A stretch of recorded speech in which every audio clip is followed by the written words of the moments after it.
Hello and welcome to the Painting Podcast. I'm your host, Jeremiah Polachek, your co-pilot on the pathway to becoming a better painter, or maybe just a better art lover in general. Today we're going to be looking at the life and work of German-American painter Hans Hoffmann, his legacy, what he's left behind, what he forged while he was living. Let's get into it. So Hans was born in a small town in Bavaria called Weissenburg in 1880, and his parents were both well-educated people, and in 1886, when he was 6 years old, they would all move to Munich because his dad got a job there. It was here that Hans was shown to have an unusual talent for inventing things, and by the time he was just 16 years old, he had already made numerous devices. These things included stuff like a electromagnetic comptometer, a radar device for ships, a sensitized light bulb, and a portable freezer. So imagine somebody at 16 years old who's making all this sort of stuff. They must have this, brilliant career ahead of them in science and mathematics, and he's basically a genius. I don't know if we should say genius, but he certainly shows an unusual talent and ability at age 16, working for the military, designing a portable freezer, I guess maybe a cooler. Maybe he designed a cooler, right? Anyway, he was a talented kid, and all that would change when he starts studying art. He meets this guy, Moritz Heimann, and he begins to study painting with him. And this meeting began this transition from science to artistic expression. So who was Moritz Heimann? It was hard to find a lot of information on him, but I did a little bit of digging and found out that he studied at the Academy of Arts in Berlin from 1890 to 1892, and he relocated to Munich at the age of 23 in 1893, where he'd attend the Academy of Fine Arts in Munich till 1895, and he studied under the master studio of Karl von Marr. And I looked up some of Karl von Marr's paintings, and they're kind of typical mythological genre paintings and these sorts of things. But anyway, Moritz also took a study trip to northern Italy, went to Venice, studied all these places. It's fun to think about these young artists going around Venice in 1899, isn't it? I want to be that art student. Anyway, we are where we are, aren't we? And so he starts this school in Munich, and he starts his own painting school, which is kind of cool, isn't it? It's really nice. It's what I've done, I guess, which is why I think it's cool, because I have Oko Academy here in Prague, but he starts his own painting school. So he's outside of the academy, and he's just taking his own private students, so to speak. And Hans Hoffmann wanders in one day, and I'm sure the prospect of teaching such a brilliant young mind was very appealing to Moritz as well, and they begin to study together. And this marks Hans Hoffmann's departure into paint. It's with Moritz. A little bit about Moritz, because we won't get back to him. He continues to operate his school until 1933. Guess who closes it? Yeah, you guessed right. It's the Nazis. And then 2 years later, he would unfortunately commit suicide by jumping off a bridge. So, pour one out for Moritz, please, because he gave us Hans Hoffmann. All right, getting back to Hans Hoffmann now. So, we're right at the turn of the 20th century. It's about 1900, and Hans is studying with Moritz in Munich. It was during this time Hans would be out hobnobbing with other people as well, because there's a lot going on in Munich, right? There's all these types of cultural events, and Hans is part of this intellectual society. And it was probably at one of these meetings, or one of these gatherings, that he would meet his future wife, Maria Wolfegg, who would go by the name Ms. Also during this time, he bumps into this guy, Philipp Freudenberg, who would become a pivotal figure in his life. Freudenberg was the owner of a high-end department store in Berlin, an avid art collector, and he was super rich. And among all that, he also loved Hoffmann's work. He saw great potential in him, and he became Hoffmann's patron. It was this support that became a game changer for Hoffmann at such an early stage in his life. He had a new wife, Ms., and they made the jump together with support from Freudenberg to move to Paris. And Paris at the time, this is 1900, in Paris. Where else would you want to be, really? But Paris, at the time, was an epicenter of artistic innovation and avant-garde movements. So a lot of the avant-garde is just beginning to bubble up to the surface. And Hoffman, who had studied with Moritz, and we all love Moritz, he's great. But how can we say this? Moritz was a bit of an impressionist, I guess we could say. And if you look at some of Hoffman's early paintings, for instance, he has a painting of his wife, Ms., done in 1902, and you can look at that painting and you'll see a very traditional, kind of loose, brushy figural painting and interior. And that's kind of what Hoffman was doing in Munich. Now, when he relocated to Paris, he gets exposed to a lot of different ideas and movements and approaches to painting, and that would drastically change the way he painted as well. Hoffman would study at two renowned institutions I can barely pronounce, but they are Académie de... What the hell? I'm just going to translate this. Okay, so there's no translation when I put it into Google, but basically it's the Académie Chaumière and Académie Colarossi, and these are both very important academies in Paris at the time. It almost makes no sense when we begin to think about all the artists that were just wandering around Paris at this time. So we've got Pablo Picasso there, we've got Matisse there, beginning Fauvism, using color in these completely new and dynamic ways. We have George Braque, who's creating Cubism, which would also be important in all these geometric forms and fragmented subjects and these sorts of things. We have Leger, who's also associated with Cubism, but his work would evolve into more figurative styles. We have Jan Gries, both of the Delaunays, Sonia and Robert. We've got Modigliani wandering around, Brancusi building sculptures to the sky, Marc Chagall is there, Marcel Duchamp is doing Lord knows what, probably playing chess against himself. And we have all these different people exactly at the same time that Hans Hoffmann is like 24 years old and studying at the Academy in Paris. So he is being absolutely inundated with the leading figures of painting in the 20th century at one of the most pivotal moments in the history of painting within the 20th century, which comes, right at the beginning of it.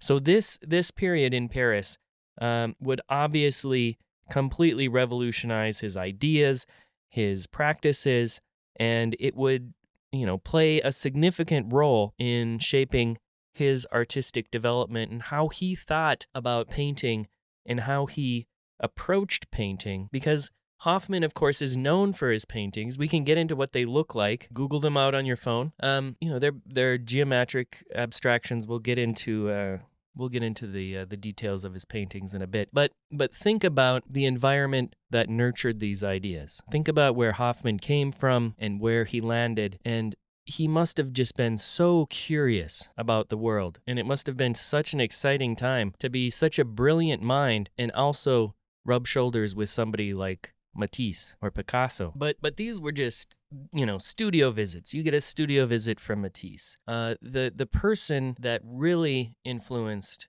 Hoffman to a great extent was somebody he wouldn't have these types of interactions with, who's often considered the grandfather of all these others, and that is Cézanne. And Cézanne, he died in 1906. So he would have died right around the time that Hoffman is studying and going to school. And Hoffman would be looking at these Cézanne paintings and looking at the abstractions that were created in this interplay between abstraction and representation that was present within these works. And he got really interested in that. How do you make things flat? How do you push things back in space? How do you pull things forward in space? And what role does color have in that effect? So he's looking at Cézanne a lot, and he's making all these paintings, and he's beginning, you can see the seeds of these geometric forms beginning to be planted in these ideas of just focusing on pure abstraction. And to further, and just to place where we are in history, it's in 1907 is when Picasso would paint the Women of Avignon, which of course you can Google and is often considered to be one of the first Cubist paintings.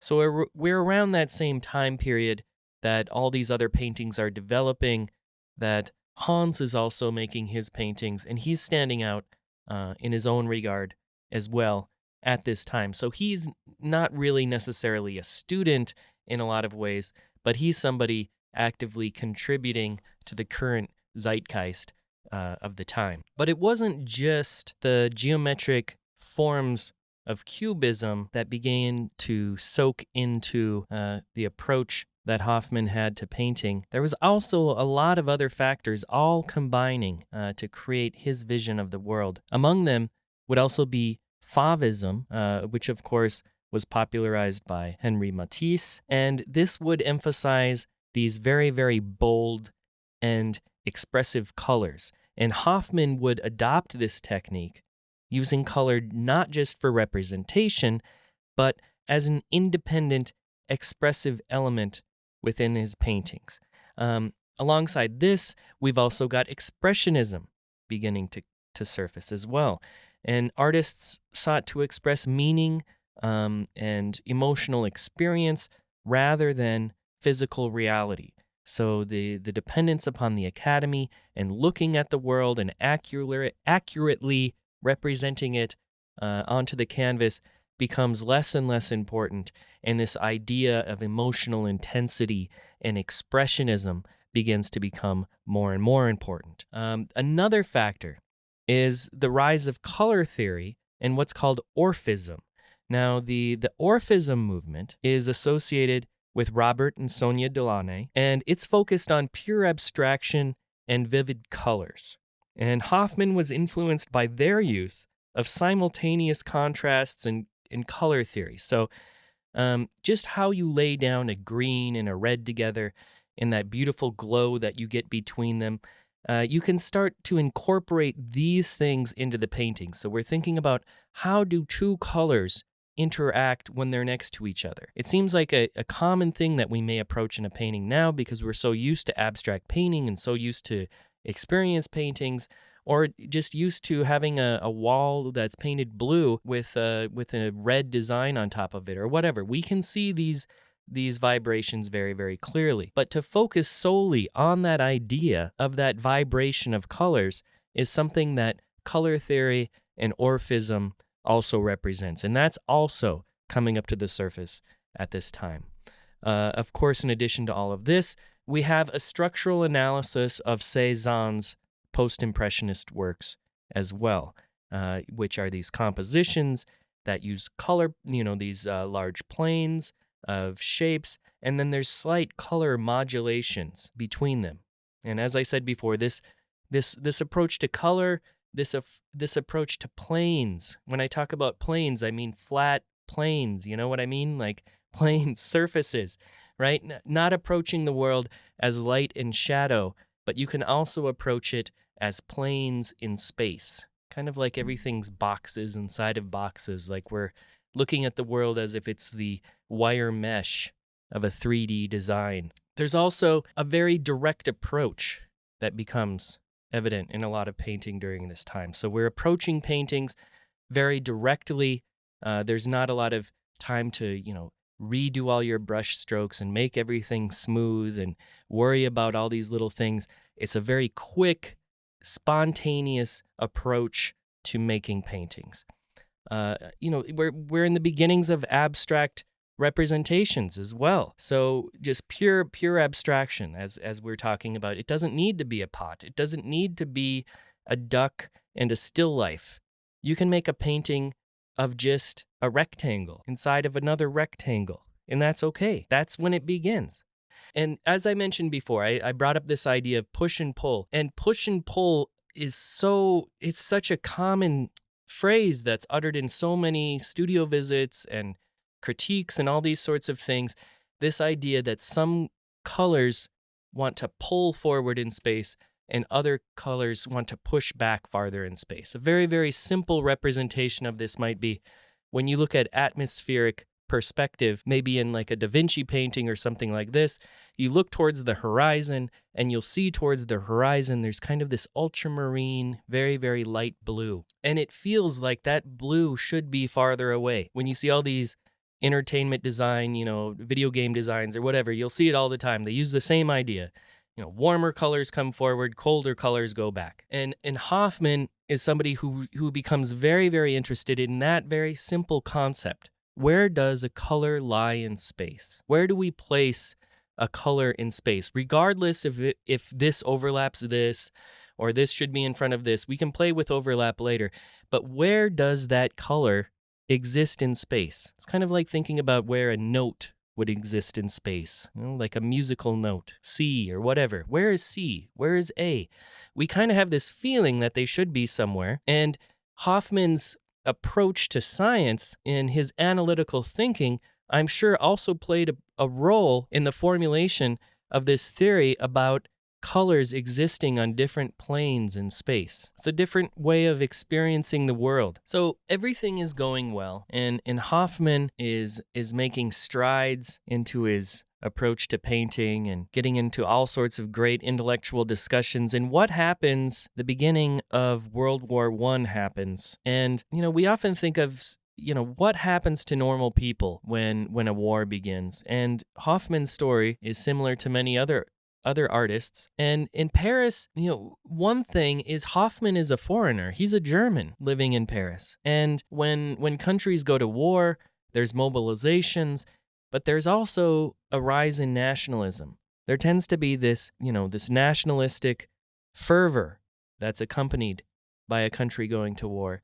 And that can also lead to a lot of suspicion of immigrants. And Hoffman and many of these other artists kind of existed in this world where they were apart from French society, but they were very much a part of it, but they could definitely be seen as outsiders or as interlopers. So there was more and more hostility directed towards them. The war, of course, would also bring instability to these areas, and in times of instability, artwork and paintings, these sorts of things are, some of the first things to go when you have to keep the water running, have to keep, these things, the electricity on. So art becomes less important. So all these different institutions, when the war begins, all these different institutions that had spent years and years being created, a lot of them just vanish overnight. The directors are gone. Now, Hoffman would be called up for military service, but due to a respiratory condition, he was actually exempted. But there's a general climate of war, and he leaves Paris. He's left Paris. He's gone back to his hometown.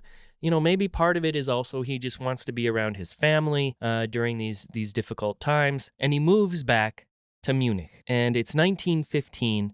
War has begun. And what does Hoffman decide to do? He decides he wants to open his own school. Now, I imagine, he studied at Moritz's school, his own private school, 15 years previous, before he moved to Paris. I couldn't help but think, maybe during that time in Paris, he kind of had a dream or an idea of establishing his own school back in Munich, or something about that period of time resonated with him, or it was something where, all I need is a room and some students and some canvas and paints, and I'll have my own school. And so Hans Hoffmann opens the Hans Hoffmann School of Art in Munich in 1915, and this is despite the war. Munich really remained an important cultural center in Germany at the time, and the facilities and specifics of what the school would have, of course, would be very, very modest, because it's wartime. So I imagine you're looking at the bare bones in terms of materials, paper, paint, maybe canvas, some easels, these sorts of things. So it's a very bare bones approach. But what he makes up for in facilities, when we think about what did Hans Hoffmann's facilities look like? When we think about that, probably not much. But he made up for it with his teaching philosophy and his approach and his method. And he came from Paris. So he comes from the place everything's happening, and everybody knows everything is happening, right, in Paris. So he comes back to Munich, which is, by its own right, an important city, but it's not Paris. So all these other people, I'm sure, are interested in studying with somebody who had direct access to all these sorts of ideas and approaches in painting. And Hoffman's teaching methods would be very, very progressive for the time. For instance, he would emphasize studying nature, but not for directly imitating it, but just as a source of inspiration for the understanding of form, color, and space. So they would set up a still life in the class, and you don't have to approach the still life as, oh, is this leaf in front of this leaf? You don't have to approach it like that. You can just approach the still life just as color. How does that green work with that green? How does that shadowed green go back in space? And it doesn't need to be accurately represented or imitative of what you see. So he had this approach to painting that begins to resonate with others. He creates an entire curriculum alongside this teaching philosophy that he embodied as well. And of course, we see how Cubism and Fauvism are both important as well in his teaching, because his teaching has a lot to do with color and it has a lot to do with planes in space. Well, these rectangles in space. And his school begins to get a lot of attention internationally. So you think of, an artist who makes his own private school, which is just him, begins to attract all these people from all over the world, and they all want to study with him. And this type of notoriety leads to visiting artist engagements and these sorts of things. And Hoffman would fly to California and lecture there for a while in 1930, and that's when he first got his first taste of America, was during that trip in 1930. In the subsequent years, we're talking about Germany, 1931. What else is happening? Right, it's the Nazis again, and they hate Hoffman. They think his art is degenerate. Why aren't you painting a nice young man, carrying some wheat up a hill as his wife makes a pie in the background and, whatever? Like, they want social realistic garbage.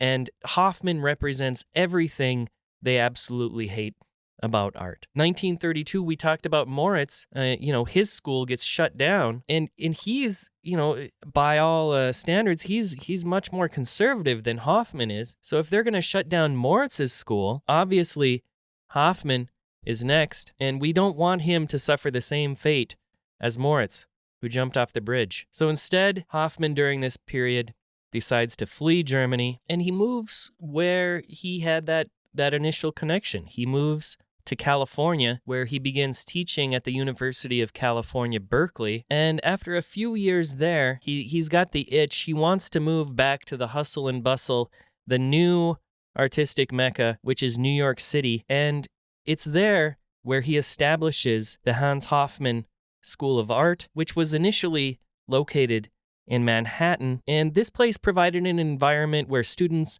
could engage directly with the New York art scene, and that was very important for Hoffman as well. And Hoffman, in addition to having this school in Manhattan, would open a summer school in Provincetown, Massachusetts, which is this beautiful town, which continues to have an amazing artist residency to this day. But he would open up these two schools that were just his own creation, and his students would be able to interact and show their work within the galleries, because he knew all the people. He knew the people that ran the museums. He knew the people that ran the galleries. And amongst all the other advice out there, if anybody is giving you advice about how do you get into a gallery, how do I get my work into a gallery? Well, there's a lot of important steps, but a big one is be friends with the person that owns the gallery.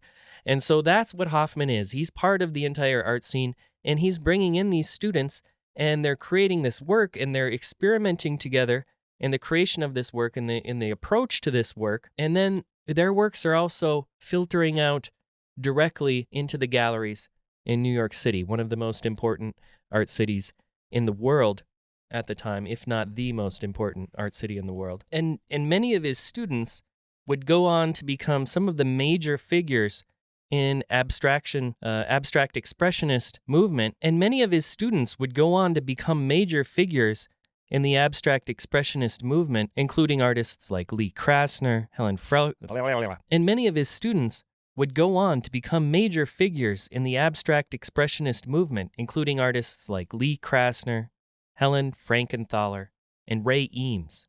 So he has these amazing students coming through. Of course, Lee Krasner would marry Jackson Pollock.